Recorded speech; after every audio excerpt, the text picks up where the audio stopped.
and today's presentation, the different possible shield designs to hide objects close to the sun and in the solar system. A physicist's thoughts. Let us begin, shall we? Yes.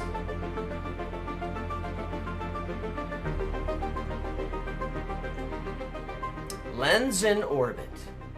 This is the simplest possible design for a shield, and it has the advantage of producing sun halos. It is just a lens, which only refracts sunlight at the edges. This will make any object close to the surface of the sun seem out of focus, while rays coming from the central part of the sun go through undisturbed. Figure 1 below illustrates the effect this simple lens shield would have on sunlight. If such a shield is placed between the sun and the viewer on the surface of Earth, the viewer sees the image shown on the right, a central sun with a halo around it. Parallel rays coming from sun. Here's the lens. Figure 1, shield made from a lens with a flat surface and convex edges. There is a clearly defined halo.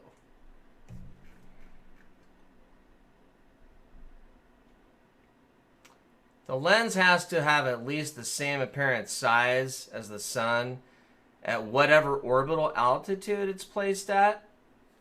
To calculate how large the lens would need to be, we need to calculate the angular width of the sun. The sun-Earth distance is 149,600,000 kilometers, and the radius of the sun is 696,000 kilometers. The sun's angular width, capital D, is equal to the diameter, twice the radius, comma, lowercase r, divided by the sun-Earth distance, uppercase R. So D is equal to 2 times R, twice the radius, divided by the sun-Earth distance, which equals 9.3 times 10 to the minus third, or negative third, radiant, 180 degrees, pi radian equals 0.53 degrees. So the sun's apparent diameter at an altitude comparable to that of the ISS IE at about A, equaling 400 kilometers, is D, lowercase d equals uppercase D times A, which equals 9.3 times 10 to the minus third, radians, times 4 times 10 to the fifth meters, which equals 3.72 times 10 to the third meters, which equals 3.72 kilometers, times 0.6 miles over 1 kilometer, which equals 2.3 miles. That's enormous. Wow. We're talking about a lens that's 2.3 miles big. That is huge. I've never looked at this article before till right now.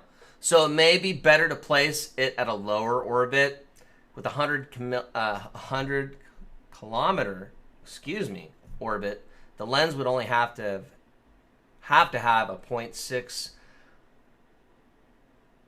mile, 0.93 kilometer diameter. At an orbit altitude of 40 kilometers, the required lens diameter would need to be 372 meters, which is 0.23 miles.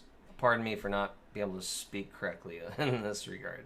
Okay, it is also possible to get chromatic aberration at the edges of this lens due to the separation of the different frequencies making up our white light. And this is actually illustrated in figure 2. Parallel rays coming from the sun. Here's the lens. Figure 2. Chromatic aberrations can lead to the separation of colors, giving the impression of a complete rainbow around the sun. Spherical lens. The converging spherical lens is another possibility for a shield, as a spherical lens is subject to aberration, which would result in a possible sun halo effect due to the very large distances involved.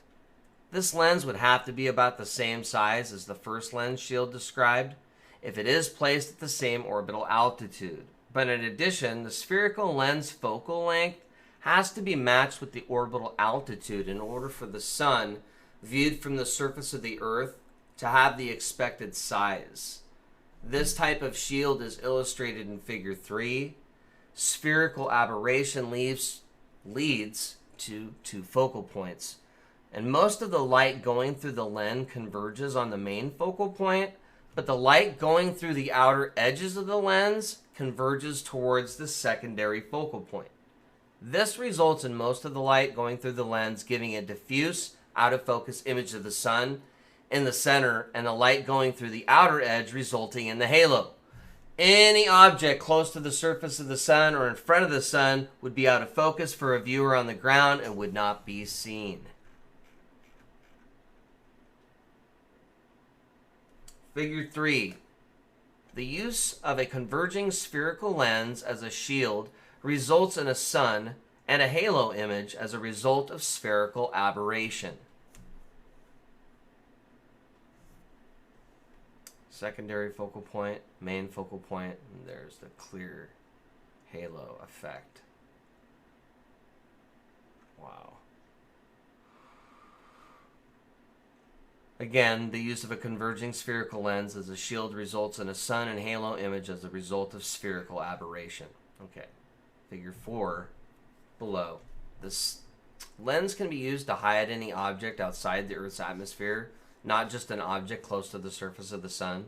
So if the lens is placed between the object and a viewer of the if the lens is placed between the object and a viewer on the Earth's surface, the object would be out of focus and the viewer would see something like what is shown in Figure 4.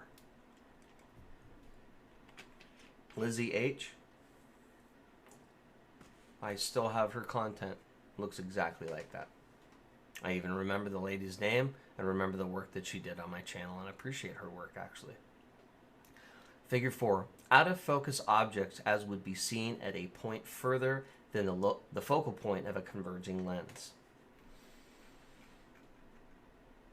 Since the viewer would still be able to figure out that there is something out there, even if the image is out of focus, this type of shield is not the best way of hiding objects far from the surface of the sun.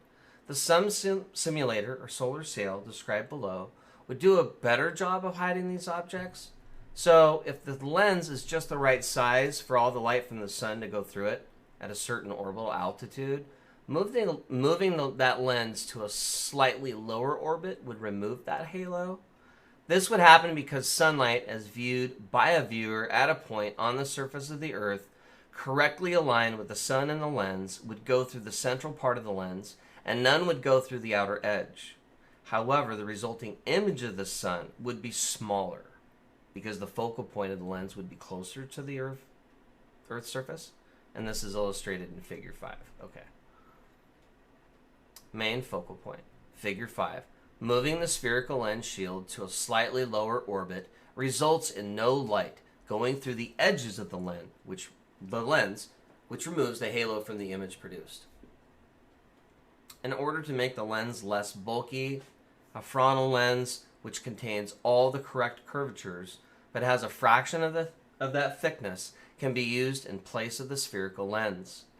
Now, if the lens is placed at the edge of the Earth's atmosphere and the focal point is well within the atmosphere, the air in the area surrounding that focal point would heat up, which would lead to severe disruptions of weather patterns and severe storms. Interesting. Solar sail. And I've seen these in Popular Mechanics. Solar sail. Another possibility is a solar sail is a shield. This is the best option as a shield, as it can not only hide objects close to the surface of the sun, but also objects anywhere in the sky. This kind of solar sail shown in Figure 6 has a small opening in the center. So for a point on the surface of the Earth right underneath the solar sail, only rays of light originating at the center of the sun would get through the opening. The rest of the sunlight hitting the sail would not reach the surface of the Earth. Figure 6, solar sail shield. in order to make the image of the sun viewed by an observer on the surface of the earth to be right, or for it to be a right size, it might be a good idea to mount a lens on the earth facing side of the sail. Okay, let me say that again. I didn't say that right. In order to make the image of the sun viewed by an observer on the surface of the earth to be right size, it would be a good idea to mount a lens on the earth-facing side of the solar sail. Okay. This arrangement is illustrated in figure 7 below, where a cross-section through the middle of the solar sail is shown. The solar sail is even a better shield than the lens, as it would be able to hide objects a little further away from the surface of the sun, as well as giving the impression that the sun is where it's supposed to be. With this shield, it is also possible to create a halo effect if the lens is the same size as the opening in the center of the sail, as illustrated in figure 3. Figure 7. Rays from the sun. Here's the solar sail. There's an opening in the center of the sail for the lens. There's the image produced. The cross-section of a solar sail, figure 7, showing the central opening, lens mounted on the earth-facing side, and the expected image of the sun produced. The use of a solar sail as a shield would severely decrease the amount of sunlight reaching the surface underneath the sail. The sun would be perceived to be the same size, but the intensity of the light would be severely decreased. Also, the sun would seem to originate in the atmosphere above the clouds rather than at a point in outer space. Sunlight would therefore be very diffuse. This would create the effect of clouds casting unnatural shadows. These shadows would probably take the form of light and dark streaks across the sky, as shown in figure 8. And I know that there's a name for that effect as well, but we're not talking about that. In a way, both, anti-crepuscular rays? And crepuscular rays? In a way, both of the spherical lens shield and the solar shield result in the sun seemingly originating in the atmosphere, but because of the severe decrease in the intensity of sunlight with the solar sail shield, the cloud shadow effect would even be more dramatic. Okay, figure 8. Clouds form shadows resulting in streaks across the sky because of a severe decrease in the intensity of the sunlight, and it's being produced so diffusely or seemingly originating in our atmosphere. In conclusion, the solar sail should even hide the sun completely, or it can, from a certain part of the Earth's surface if it has a built-in mechanism to close the opening in the center of the sail. In fact, control over the size of the opening would make it possible to have as much sunlight as possible reach the surface of our Earth, whilst also being able to hide whatever strange objects have come into the solar system. In conclusion, current known technology provides many options for hiding strange objects in the solar system from people on Earth. Thank you again, Chris Potter of Physicist Thoughts. Have a great day.